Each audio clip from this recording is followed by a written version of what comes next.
Herrialdeak bigarren mundu gerraz geroztik izan duen gobernurik eskuindarrena izango du. Besteak beste, FDL Italiako anaiak alderdi ultraeskuindarrak Matteo Salviniren legak eta Silvio Berlusconiren Forza Italiak osatu duten aliantzak botoen 44% inguru bildu ditu diputatuen ganberan eta senatuan behin-behineko emaitzen arabera. Eta printzipioz, gehiengo osoa izango du bi ganberetan, hori bai.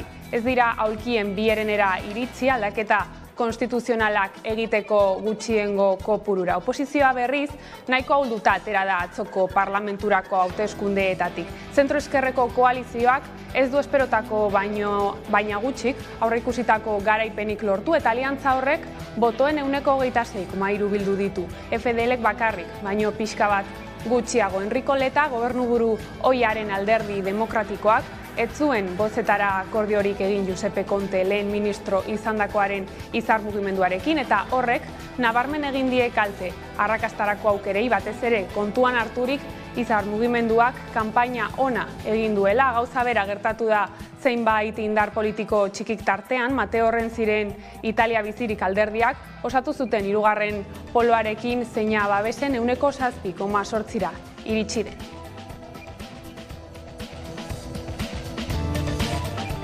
Arratsaldeon, kanpainan erakutsi ez duen tonu lasai eta instituzionala erabilita, Giorgia Meloni Italiako anaiak alderdi ultraeskuindarraren buruzagiak mezu argi bat bidali die bai haren herrialdeari baita Europako batasunari ere. Eskuin muturraren garaia dela esan du FDL buru duen gobernu batena. Meloniren emaitzak eta Italiako agintera iristea sekulako garaipena da eskuin muturrarentzat eta horren erakusle da FDLren aliatuek erakutsi duten poza. Hala ere Salvinik eta Berlusconik zer esan handia izango dute datorren legealdian ez baitaute ados Melonirekin hainbat auziren inguruan. Errusiari ezarritako zigorrak, zergak txikitzea eta pentsioen erreforma izango dira eztabaida iturrietako batzuk eta horrek agerian utzi du beste behin ere koalizio gobernua osatzea baino zailagoa izango dela agintearen irautea. Eta Errusia aipatuta nazioarteko kontuekin jarraiki, Errusiak Ukrainaren kontrako gerra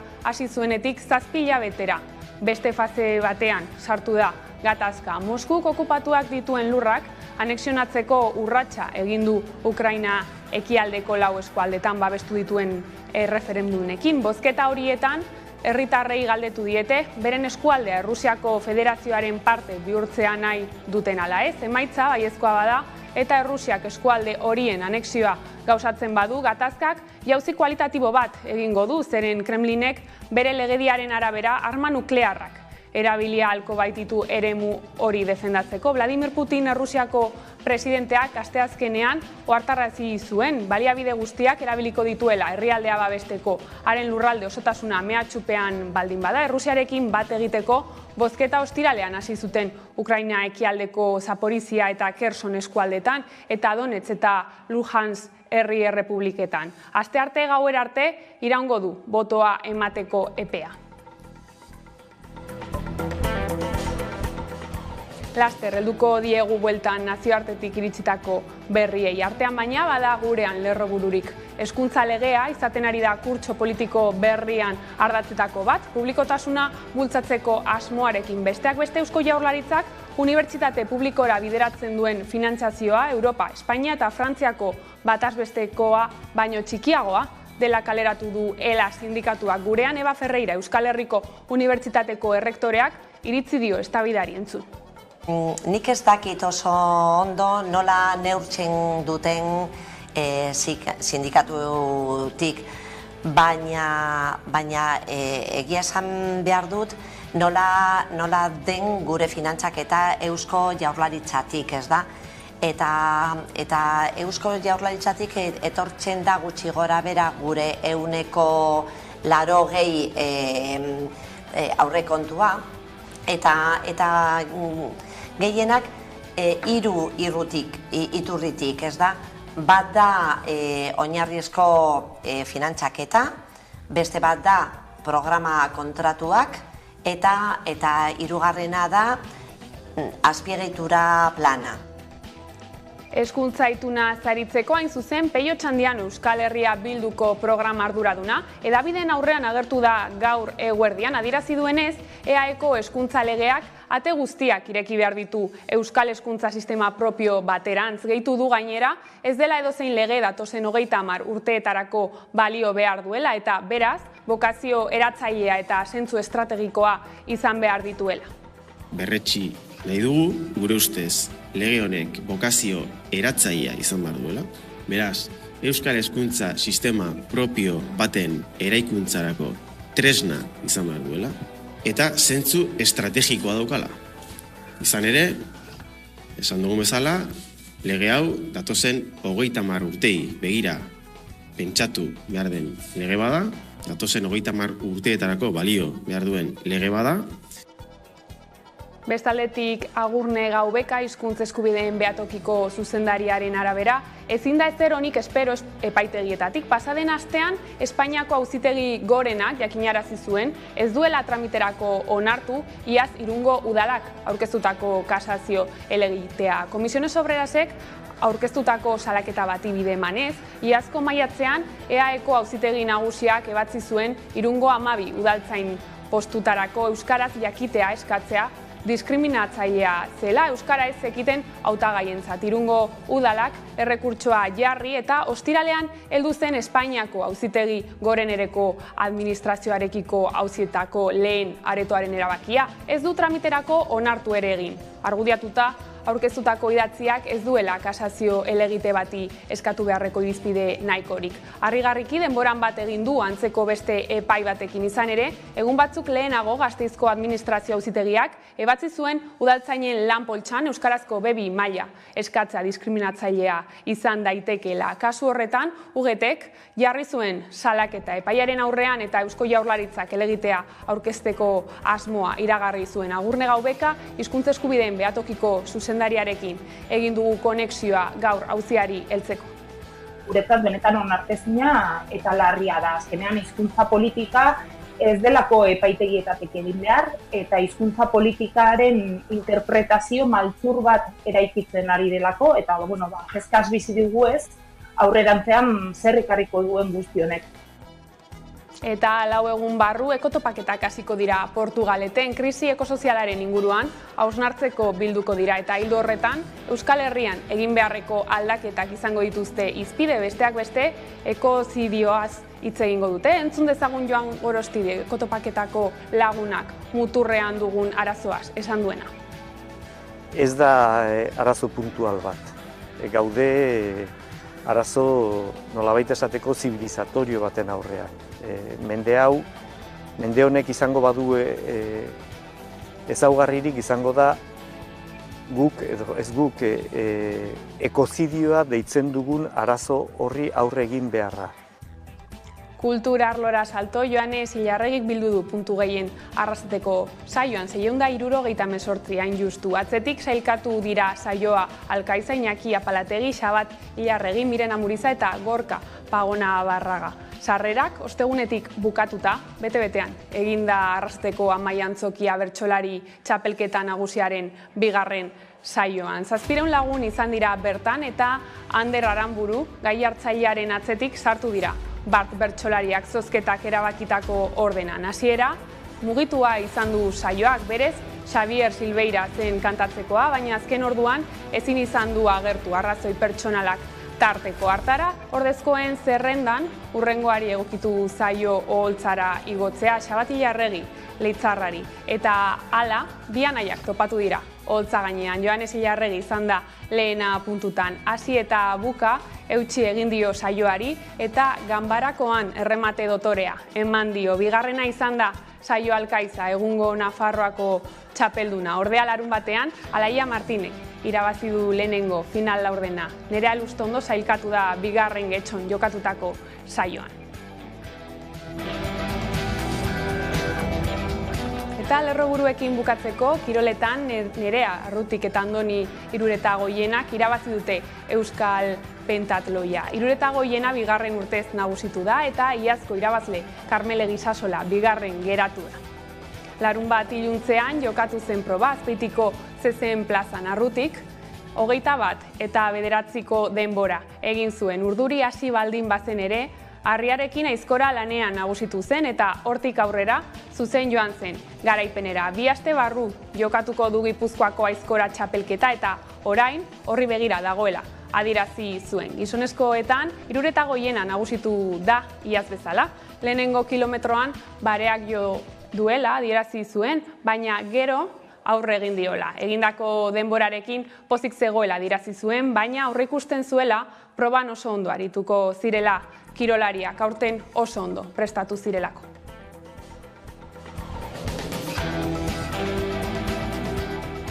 Lerroburuak horrela, heldu diezaiogun eguneko argazkiari. Koalizio eskuindarrak irabazi ditu Italiako parlamenturako bozak, botoen ehuneko 54 inguru bilduta, behin-behineko emaitzen arabera. Abstentzioa inoiz baino handiena izan da, ehuneko 36.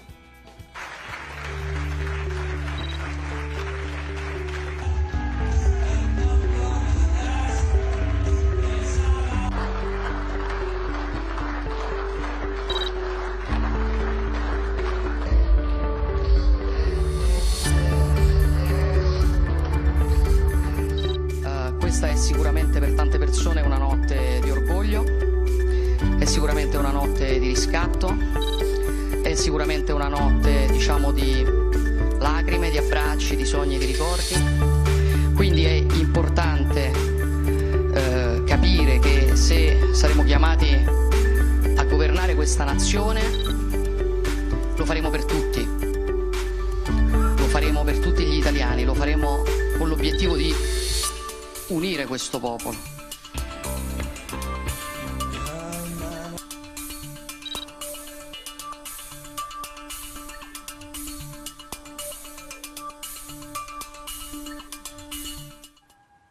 Italiako emaitzak horrela, Asier Blas, Euskal Herriko Unibertsitateko politika irakasleak heldu dio gurean gaiari. Europa osoan eskuin muturra indar demokratikoen artean sartzen ari da eta horrela iritzi dio aipatu joerari gurean Leire Regadas lankidearekin. Azkeneko gobernuan parte hartu dutela Lega Nortekoek eta horrek eragin duena da mugitzea eskuin muturreko botoa Lega Nordetik Fratelli d'Italiara. Bestela, ez da inbeste aldatzen, egia de maitza oso onak atera ditula eskuinak oroar, eta eskuin muturrak bereziki, Lega Nord eta Fratelli d'Italia batzen baldin baitugu dudari gabe sekulako emaitza dira, historikoak eskuin muturrarentzat, baina prozesu aspalditi dator, ez da berria, eta da azken batetan Italia urte asko da matzalako krisi sakon batetan. Bestaldetik Euskal Kazetarien Elkartearen eta Kazetarien Euskal Elkargoaren ekimenez, Euskal Prentsako zuzendariek exigitu dute errespeta daitezela Pablo González kazetariaren giza eskubideak eta berme prozesalak.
Adostasunerako eskua eskaini zien pasa den ostegunean Legebiltzarreko politika orokorreko eztabaidan Inigo Urkullu Eusko Jaurlaritzako lehendakariak gainerako alderdiei aurrekaririk gabeko testuinguru ekonomiko, politiko eta sozialari aurre egiteko. Horren aurrean, herritunak zer diren argitzeko exigitu dio oposizioak lehendakariari, bada gurean herritun horien eraketari heldu gura izan diogu eta horretarako konexioa egin dugu Iñaki Iriondo Garako kazetariarekin adi.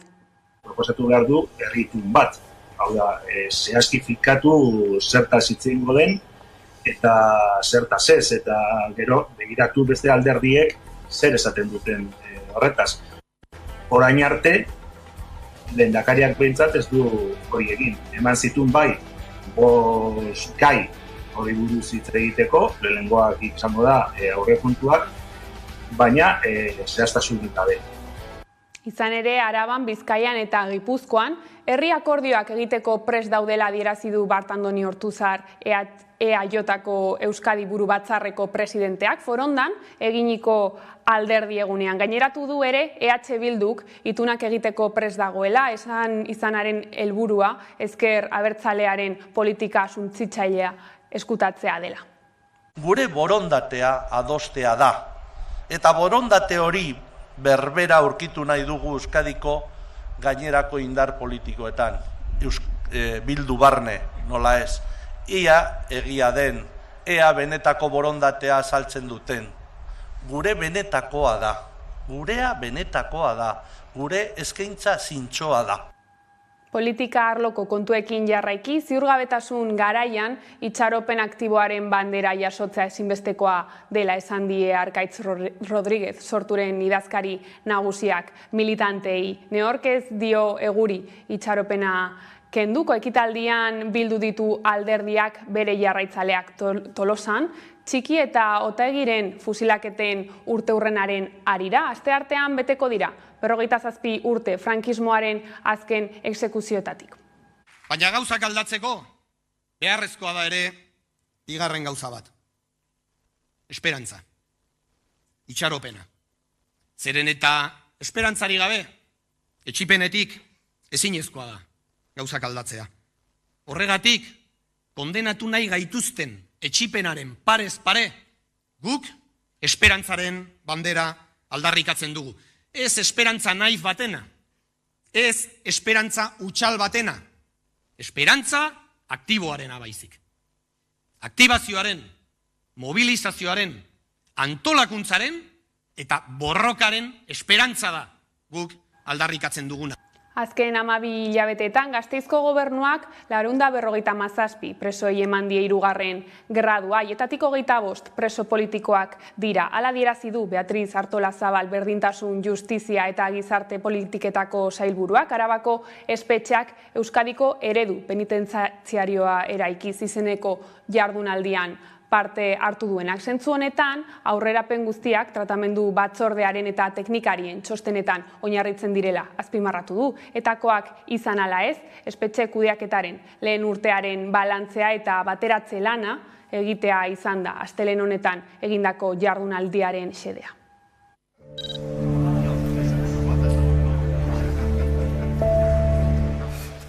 Ez dute zentzurik zabuelspenek. Ez dago tratamendu kolektiborik. Presoek ez dute inolako onura edo kalterik jasoko euskal espetxeetan. Etakoa izan ala ez. Eta gradu aurrerapen guztiak, tratamendu batzordearen banakako txosten profesionaletan eta preso bakoitzarekin egunez egun lan egiten duten pertsona teknikoetan oinarrituta onartzen dira. Etakoa izan ala ez.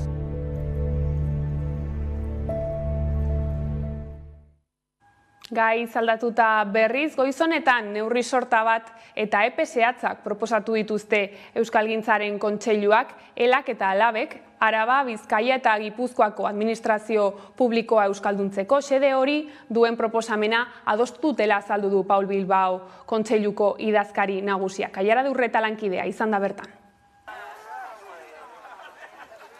Araba, Bizkaia eta Gipuzkoako administrazio publikoaren euskalduntzea arautuko duen dekretuaren inguruko eztabaida abiatu berri da. Bada testuinguru horretan, labek, elak eta Euskalgintzaren kontseiluak administrazio zerbitzu horiek euskalduntzea helburu duten adostasunezko proposamenak aurkeztu dituzte. Eragileek adostutako bide horriak 9 neurri jasotzen ditu. Proposamena gainera adostua dela nabarmen dute eragileek. Eta uste dugu proposamen honek baduela nahikoa oinarri sektore publikoan euskalduntzean urratz ausartak egiteko. Honek eskatu digu 3 eragilei gure proposamenetik urrunago joatea. Baina gai izan gara gai izan gara, hiruron artean ekarpen bat aurkezteko eta defendatzeko. Halako adostasunik ez da egongo dekretu honen gainean. Oinarrizko adostasuna lortzearekin batera, administrazioaren euskalduntzeari epe zehatza jarri diote, 15 urtekoa. 15 urtean, administrazioan, lanpostu guztietan euskarazko gutxieneko ezagutzeak bermatzea nahi dugu. Hori da bide bakarra, euskaldunon hizkuntza eskubideak berma daitezen. Euskaldunok zerbitzuak euskaraz jaso ditzagun. Eta gainera, eta sindikatuekin prentsaurreko hau egiteak hori berresten du, bermatu behar da langileek euskaraz lan egiteko duten eskubidea. Horrez gain, 5 urtean herritarrekiko euskarazko harremana bermatzearen helburua ere jarri dute. Lanpoltsetan jartzeko irizpidean eta gutxieneko hizkuntza eskakizunen gaineko eztabaida epaitegira iritzien honetan, posizio argia erakutsi du kontseiluak, elak eta labek. Eragileen ustez halaber ezinbestekoa da lanpostuen deialdi berri guztietan, bebi hizkuntza eskakizuna gutxien ezartzea eta lanpostuaren funtzioari edo betekizunari lotutako proba bat gutxienez euskaraz izatea. Ekonomia arloko berrietan murgilduta berriz, bankuen eta erakunde publikoen aurrean mobilizatu dira Hego Euskal Herriko pentsiodunak. Astelehen honetan Aiara Durretak emango dizkigu borroka egunaren nondik norakoak. Hego Euskal Herriko hiriburu eta hainbat herritan kalera ateratzeko deia egin du Euskal Herriko pentsioen mugimenduak. Izan ere, sukurtzal eta kutxazain gehiago eta banko publikoak dira pentsiodunen aldarri nagustakoak. Bada mobilizatzearekin batera euren eskaerak jasotzen duen txosten bat aurkeztu diote banketzetako zuzendari eta erakundeko ordezkariei. Bertan bat afera azalarazten dituzte besteak beste bankuetako harrera okertu dela, orutegiak murriztu direla, sugurtzalak itzi eta langileak kaleatu dituztela. Uhartarazi dute gainera horrek gertatuten bitartean banketzetako zuzendari eta akzidunen diru sarrerak eta soldatak handitu direla. Lan gatazkei helduta berriz, Bizkaiko metalgintzako negoziazio mailaren 12. bilera izan dute sindikatuek eta patronalak eguerdian. Bizkaiko metalgintzako negoziazio mailaren 12. bilerara, FEBEN patronalak ez duela proposamen berririk eraman adierazi dute elak eta labek. Modu oso arduragabe batean, gaur beste aukera bat galdu du benetan mai gainean edukiak jartzeko. Esan ezer ez da gertatu ez dagoen nobedaderik, ez? Tamalez, eta horrek ikusi dugu, ondorioztatu dugu, patronala bere posizioetan jarraitzen dugu. Aurreko batzarrean aurkeztutako proposamena eraman du patronalak, KPIa bermatzen ez duenak eta lan baldintzetan hobekuntzarik ez duenak sindikatuen arabera. Atzerapasuak daudela, hau da orain arte berreskuratutako eskubideak nahi du okertzea, malgutasunean eta bajetan. Eta gero horretaz aparte soldate igoeretan mantentzen da bere azken proposamenean eta hor soldate igoerak oso eskasak dira eta gainera ez daukate inolako loturik KPIarekin eta ez da bermatzen langileen erosalmena hitzarmenaren indarraldian. Negoziazioa blokeatzen jarraitzen duela salatu dute elak eta labek eta horregatik langileak aktibatzeko garaia dela nabarmendu dute. Orain sindikatu hori, tokatzen zaigu, pausu berriak emotea eta greba eszenario batera joatea. Sektorea aktibatzeko beharra dago berriro eta horretan aukera guztiak daude zabalik urriaren 13an baino lehen. Urriaren 13an berriro bilduko dira sindikatuak eta patronala. Hala ere, sindikatuak oraindik batu ez diren arren, aditzera eman dute grebak heltzear daudela Bizkaiko metalean. Ikusi beharko dugu, urriak 13 aste batzuk geratzen dira. Nik uste aurretik artikulatu beharko genukeela erantzun bat eta kronograma bat berriro.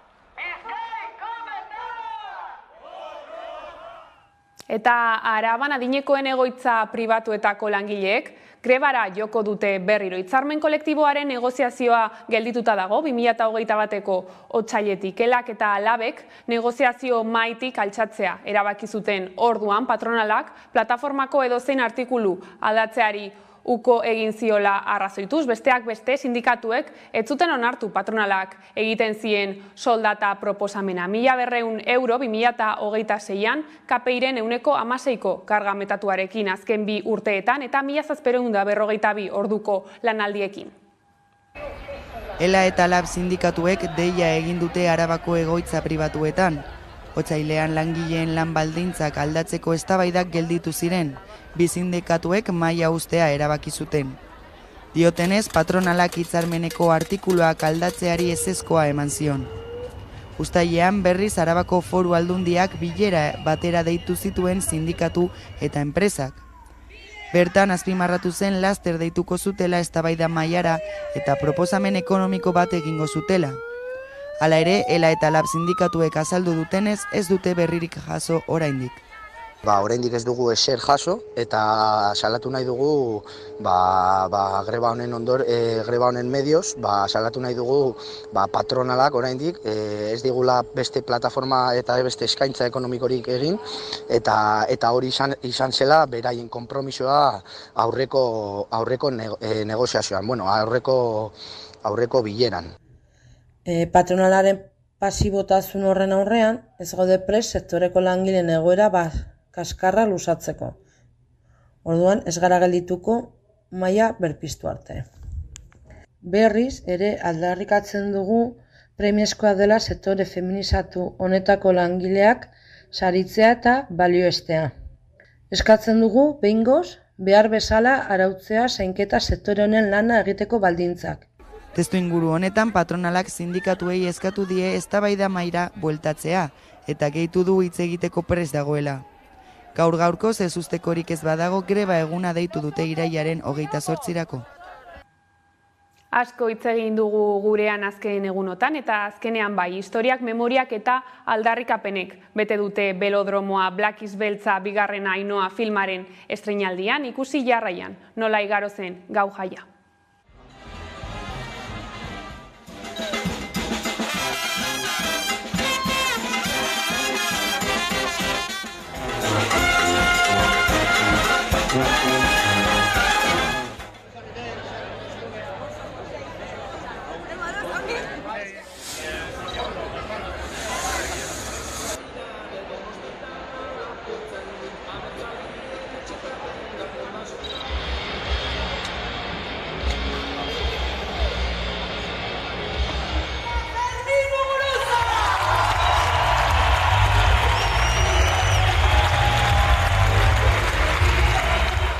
Elkarzaintza eta denok batera apur dezagun katea.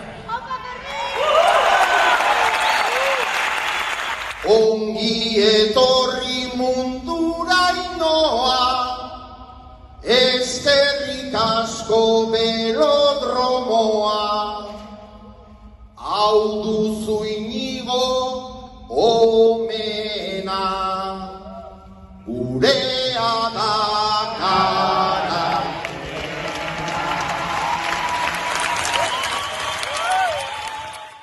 Eta horrela iritsi gara albistegiaren bukaerara. Gaurkoan Ezpalak taldearen kontran kantuarekin agurtuko zaituztegu. Gustatuko zaizuelakoan hauek izan dira arratsaldeak gurean gaur utzi dituenak. Guztiak eta gehiago nahi duzuen aldiro 11.eu satarian. Gero arte. Susmo bat ganbaran dabil, begi bidauzkat atzetik, leku honetan ez